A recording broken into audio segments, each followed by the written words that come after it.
Hello everyone, my name is Muhammad Al-Halak. Today I am presenting a presentation about my intervention program in McDowell County in West Virginia. And my topic is improve oral health rates in McDowell County, West Virginia, using the PRECEDE-PROCEED model framework. So let's get started with an overview of the PRECEDE-PROCEED model. The PRECEDE-PROCEED model can be defined as a roadmap being directed to a specific destination, which is the health outcome that is desired to achieve. The PRECEDE-PROCEED model is used to evaluate a health behavior change program by applying theories to design a health program efficiently. I will be using the framework of this model to help my intervention program to get to the desired health outcome, which is represented by improving oral health care in McDowell County, West Virginia. So the PRECEDE-PROCEED model, it includes of 8 phases total. The first 4 phases are called assessment phases, more like plan phases. The fifth phase is the implementation phase, which is aligned with the process evaluation phase, since process evaluation tracks implementation activities along the policy, regulatory, and organizational change. And the last 4 phases are called the evaluation phases. The PRECEDE, which is the educational diagnosis, provides a design model of the intervention program, and the PROCEED, which is the ecological diagnosis, it covers the implementation of the intervention and its evaluation. So the PRECEDE phases of the PRECEDE-PROCEED model includes of 4 phases, which is to be considered the planning process. The first phase is the social assessment, and here we identify the target result of the intervention. The second phase is called the epidemiological assessment. Here we identify the behaviors and the environmental barriers that affect a health problem or even a community issue. And the third phase is called the educational and ecological assessment. And here we identify the predisposing, the enabling, and reinforcing factors, which is we call the pre-factors that can affect the behaviors and the environmental barriers. The fourth phase is called the administrative and policy assessment and intervention alignment. And here we identify the administrative and policy factors that affect what can be implemented later in the program intervention. So the PRECEDE phases of the PRECEDE-PROCEED model includes 4 phases, which is to be considered for the evaluation process. Phase number 5, which is represented by the implementation process, where the intervention design is being conducted. It is also where the intervention plans are finalized for further evaluation. Phase number 6, this is called the process evaluation. It makes sure the intervention program was implemented accordingly to the plan. Phase 7, this is called the impact evaluation, where intervention programs check if they have the expected impact on the target community. And phase number 8, this is called the outcome evaluation. This is the last phase of the model. It determines the changes has been made by the intervention program and if the desired outcome has been achieved. The pre-factors of the PRECEDE-PROCEED model identify the factors that led to the behavior being evaluated, and here there is 3 different factors to be considered: the predisposing, the reinforcing, and the enabling factors. The predisposing factors can impact a behavior due to an individual lack of knowledge, education, and self-efficacy. Predisposing factors are also due to the lack of an individual's perception of the consequences may arise by certain behavior. The reinforcing factors are factors that may reinforce a behavior or not, depending on how the individual acts to either positive or negative feedbacks received from others after conducting that same behavior. The enabling factors, however, are environmental factors that allow an individual to practice a certain behavior by either providing or preventing access to the behavior setting. So there is three experimental designs that can be used to evaluate intervention programs. The first experimental design is called the pre-experimental design, which includes an experimental group, but it doesn't include comparison groups that are created randomly. This design works best on a large population, and it looks for effective factors that can make a change in a certain behavior. This design can be cost effective since we are testing program effectiveness, which can lead to helpful explanations. However, it is challenging to rule out alternative explanations here. The second experimental design is called the quasi experimental design, which works best with most real world situations, and it includes both an experimental group and comparison groups that are created non randomly.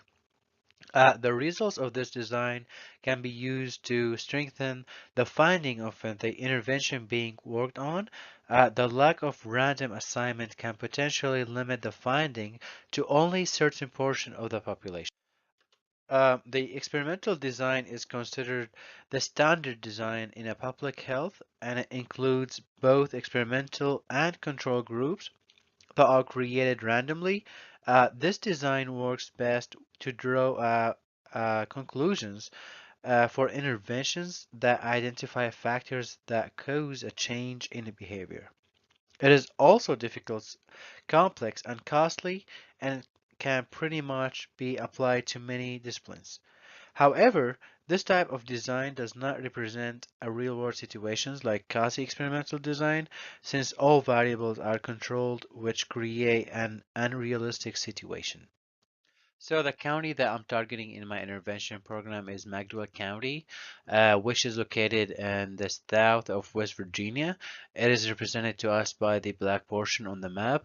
Here on the right, you see the table that shows the statistical data about McDowell County.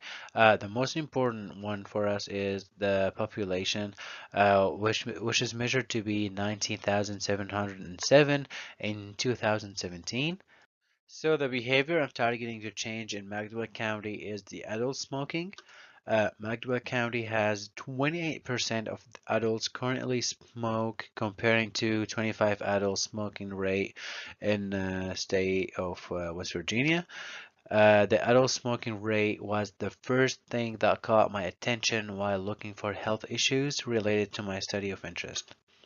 Um, Smoking is one of the bad habits that can't be cured easily due to nicotine addiction, because any attempt to stop smoking it will cause withdrawal symptoms that will make the smoker to lose his temper quickly and feel anxiety.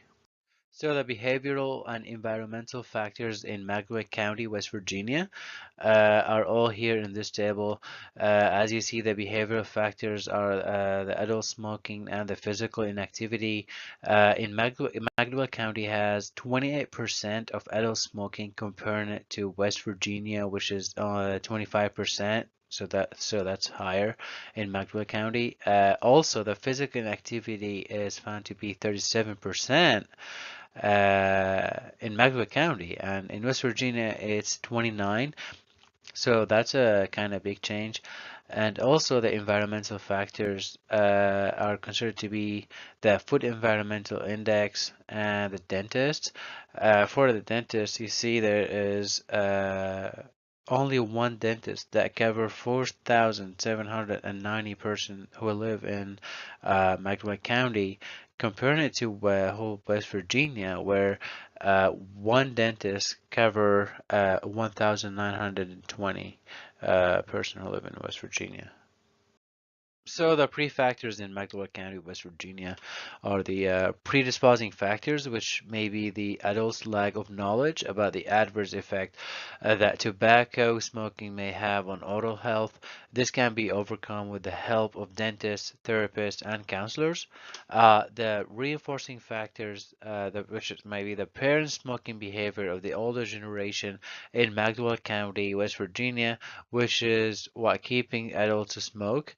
Offering those who smoke with a low dental insurance rate help to reduce smoking. Um, the enabling factors, which is the lack of dental practices in McDowell County, as it encourages smokers to continue smoking.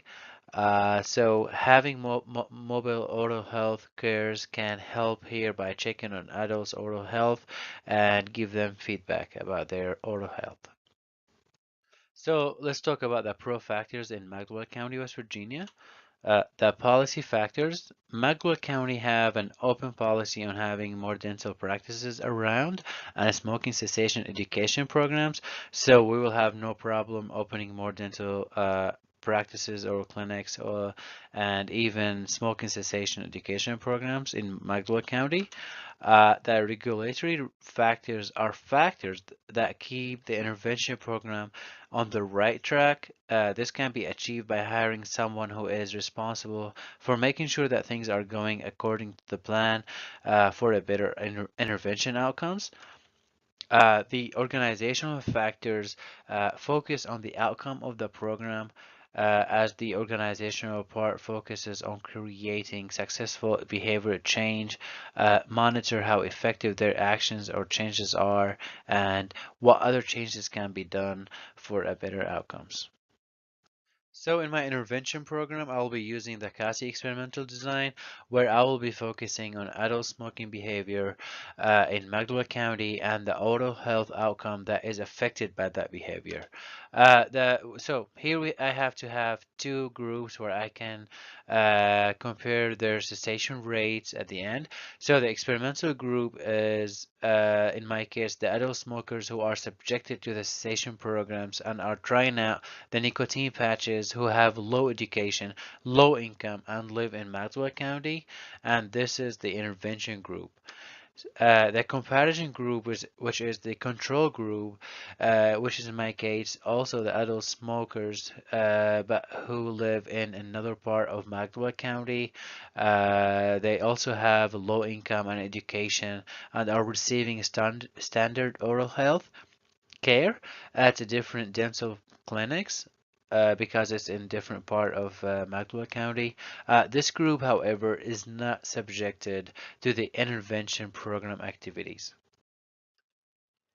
I will be evaluating the processes by evaluating both quantity and quality activities of the intervention, using the number of patients, smokers who receive the education intervention, patients' oral health records to assist with finding the percentage of patients keeping weekly appointments, surveys and weekly dental visits among adults who smoke in McDowell County, the numbers of cessation patches that were used by smokers as a key activity, since it depends on the smoker willingness to try these cessation patches out. So here's a finalized version of my PRECEDE-PROCEED model of the intervention program. You can see the behavior that I'm targeting that I need to change is the adult smoking, and the health outcome that desired is the oral health that can get us to a better quality of life in McDowell County. The pre-factors that we already talked about are the knowledge, predisposing factors, and the smoking aid patches, which is the reinforcing factors, and the smoking cessation programs, which is the enabling factors. And we can do that by the help of dentists, health department, and dental clinics. So finally, here's my logic model that consists of three steps. The first step, the processes, which we already talked about this one. It can be happened by the track a number of patients or smokers who receive the education intervention, tracking patients' oral health records to assist with finding the percentage of patients keeping weekly appointments, numbers of cessation patches that were used by smokers as a key activity, since it depends on the smoker willingness to try these patches out. Impacts are reducing the fear of dental care, so reducing dental phobia, increasing the knowledge about the adverse consequences on oral health due to smoking, improving oral health in McDowell County, West Virginia, living healthier life and being more active without the need to smoke tobacco anymore, increasing patients' confidence since they all know about that quitting smoking is the right thing to do. The outcomes are improving oral health among adults in McDowell County, decreased smoking rate among adults in McDowell County, and having more active patients and therefore healthier society. And here are all the references that I used in my intervention program paper, and thank you for listening.